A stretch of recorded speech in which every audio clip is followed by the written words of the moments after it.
মানে টেনশন আছে, ঘুম ঠিকভাবে হয় না, এইরকম কারা কারা একটু হাত করেন তো বলো। আচ্ছা ঠিক আছে, হাত নামান। এখনই একটা ম্যাজিক শিখাই দেই যাতে করে টেনশন একদম নাই হয়ে যায়।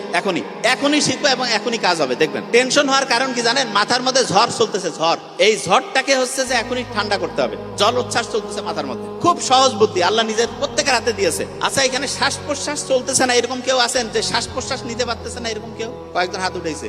ও ভেরি নাইস। আচ্ছা, ও হয়তো বুঝতেছে না যে শ্বাস প্রশ্বাস জিনিসটা কি, কিছু তো চেষ্টা করতেছি না, অটোমেটিক হচ্ছে। আচ্ছা, ভেরি নাইস। এই পৃথিবীতে কি এমন কোন জীবিত লোক আছে যার শ্বাস প্রশ্বাস বন্ধ আছে? কেউ আছে?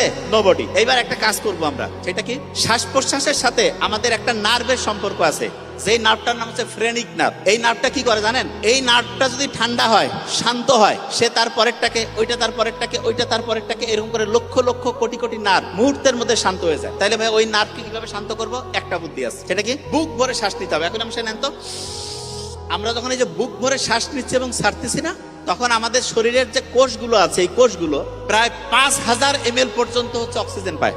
কত ml পর্যন্ত? আচ্ছা, আপনাদের কারো যদি এখন আমি টুটি চিপে ধরি, 5 মিনিটের মধ্যে একটা লোক মরে যাবে না? কিসের কারণে মরতেছে? কারণ অক্সিজেন পাচ্ছে না, কোষ শক্তি উৎপন্ন করতে পারতেছে না, লোকটা মরে যাচ্ছে। যে কেউ যখন কোনো টেনশনের মধ্যে থাকেন, এইরকম কোনো বন্ধু বান্ধব হঠাৎ করে দেখতেছেন যে কাজের মধ্যে ঠিক নাই, দেখা যাচ্ছে মনটা কেমন করতেছে, একটা কাজ করবেন, সেটা কি জানেন? তাকে বলবেন যে তুই আমাদের সাথে বুক ভরে শ্বাস নে আর শ্বাস ছাড়, শ্বাস নে জোরে, শ্বাস ছাড়।